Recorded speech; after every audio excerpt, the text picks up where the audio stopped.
Mas agora, pessoal, nós temos que falar um pouquinho de política internacional. Eu não conheço uma rádio ou televisão, YouTube, que tenha feito uma cobertura no Brasil como a Jovem Pan faz de eventos internacionais, porque nós cobrimos os fatos. Nós não temos torcida nem ideologia.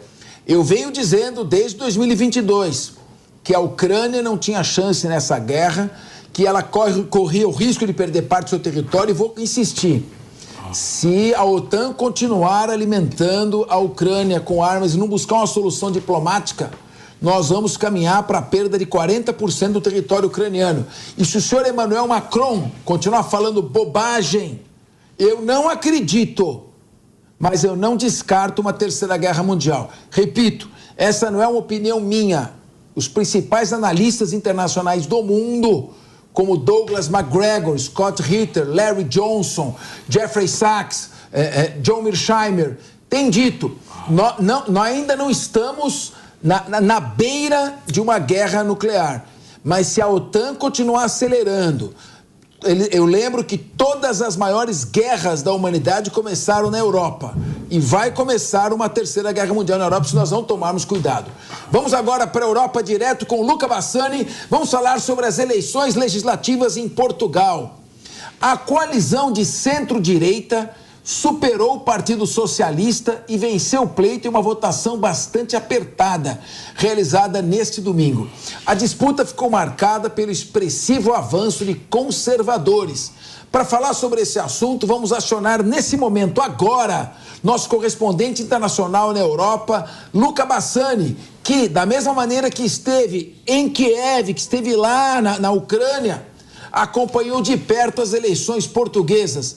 Boa noite, Luca. Qual a sua avaliação? O que significa a vitória de uma ala conservadora, a direita chegando ao poder em Portugal? Esse é um prenúncio de que isso pode se espalhar por toda a Europa? E qual a relação disso com a guerra da Ucrânia, com o fluxo migratório, com a alteração do perfil demográfico dos países europeus? Quero te ouvir.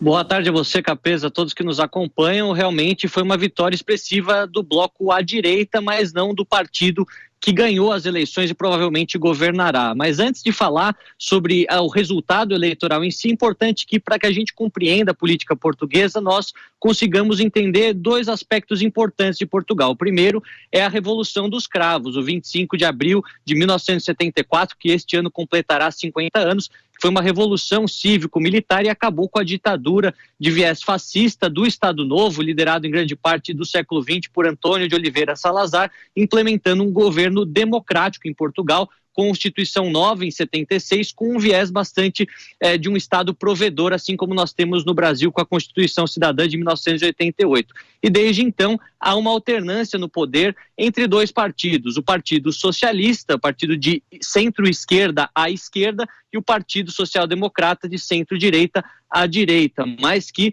acabaram sempre tendo essa alternância. Porém, durante os últimos anos surgiu uma terceira força política, chamada por muitos de extrema-direita ou de ultraconservadores, representados por André Ventura, o Partido Chega, que ontem conseguiu quadruplicar o número de cadeiras que tinha no parlamento português. Outro evento importante, outro fato importante é entender que Portugal é um país semipresidencialista. Nós temos o presidente da República, atualmente, Marcelo Rebelo de Sousa, sendo o chefe de Estado, tendo funções basicamente simbólicas, mas também sendo importante na formação de um governo, nas autorizações necessárias para se formar um governo, e também o primeiro-ministro, chefe de governo, que é eleito através da Assembleia da República, que contém 230 deputados. Portanto, é necessário 116 para uma maioria absoluta, algo que foi alcançado pelos socialistas na última eleição em 2022, mas não aconteceu com nenhum partido neste ano de 2024. O partido que mais fez cadeiras conseguiu 79 cadeiras,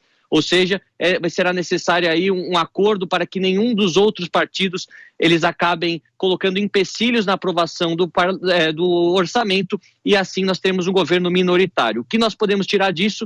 O governo socialista de António Costa, que acabou sendo desfeito no passado com vários indícios de corrupção, perdeu muitas cadeiras, teve um dos piores resultados eleitorais em 30 anos para o Partido Socialista, ao mesmo tempo em que a centro-direita se manteve no mesmo local e vai poder governar de forma relativamente tranquilo os primeiros meses, e a direita mais radical, a direita um pouco mais conservadora, se assim podemos dizer em outra linguagem, ganhou muito espaço, principalmente através das questões migratórias que Portugal tem enfrentado durante os últimos anos, e muitos acreditam que realmente seja necessária essa mudança. Obviamente nós vamos continuar acompanhando, vendo se haverá algum tipo de coalizão, mas é basicamente este o quadro após os resultados de ontem.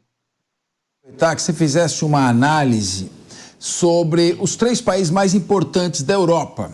O Rishi Sunak na Grã-Bretanha, o Emmanuel Macron, que deu uma declaração extremamente perigosa semana passada, e o Olaf Scholz. Ou seja, eles estão muito pautados ali, eles estão muito centrados, focados na pauta internacional. Estão muito ligados à posição do Joe Biden de política externa na Europa. E eu tenho a impressão que eles estão um pouco descuidados das questões internas da política local. Os Estados Unidos vê os interesses dele, não vê os interesses da Europa. Agora, o Olaf Scholz, os Estados Unidos destruiu o gasoduto Nord Stream, Nord Stream 2, né? O gasoduto 2 que levava gás natural da Rússia para a Alemanha. A Alemanha está pagando energia muito mais cara do que pagava antes. E isso está levando a um surto de desindustrialização, uma queda do PIB.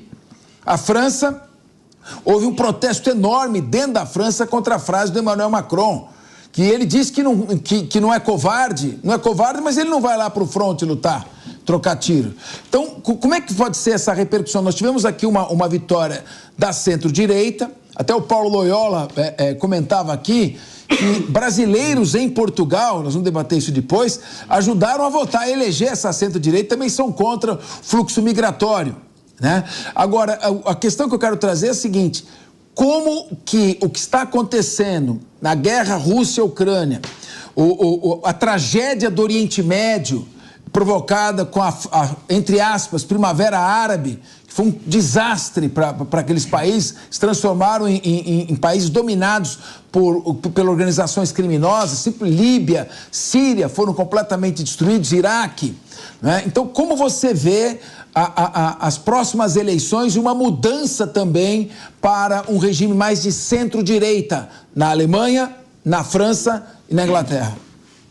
Olha, Capeza, essa questão migratória ela é um problema que não é exclusivo de Portugal, ela acontece em todo o cenário continental da Europa, e no caso de Portugal, a crítica do partido que conseguiu quadruplicar as suas cadeiras, o Chega, é que há uma migração. Se esse assunto rendeu, a gente faz aqui.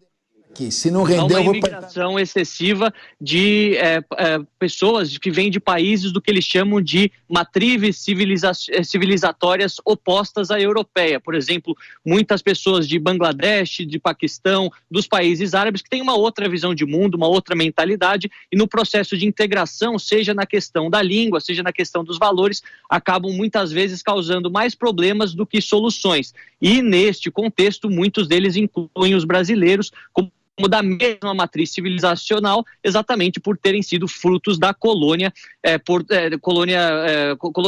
portuguesa, se assim podemos dizer, né, do Império Português, perdão.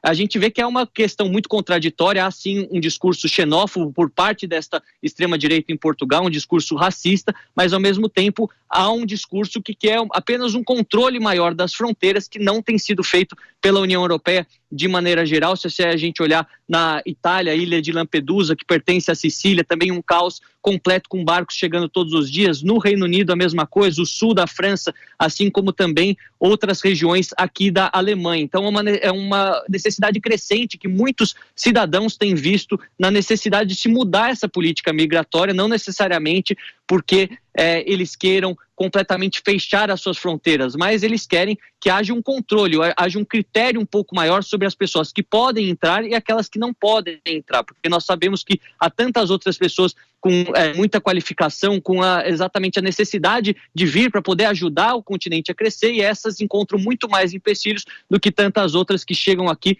com más intenções. Então, a gente vê que há um voto de protesto atrás deste aumento do Chega, com certeza, e inclusive é uma força política que tanto os socialistas quanto os da centro-direita disseram que não pode ser ignorada, apesar de nenhum deles querer fazer uma coalizão com André Ventura nesse momento, e muito provavelmente o governo minoritário seja o mais provável em Portugal durante este próximo ano. Olha, Luca Bassani, muito obrigado pela sua participação. Hoje você está onde? Estou de volta em Munique mesmo, fazendo uma pequena parada. Sim. Então tá bom. Uma boa noite para você, um forte abraço.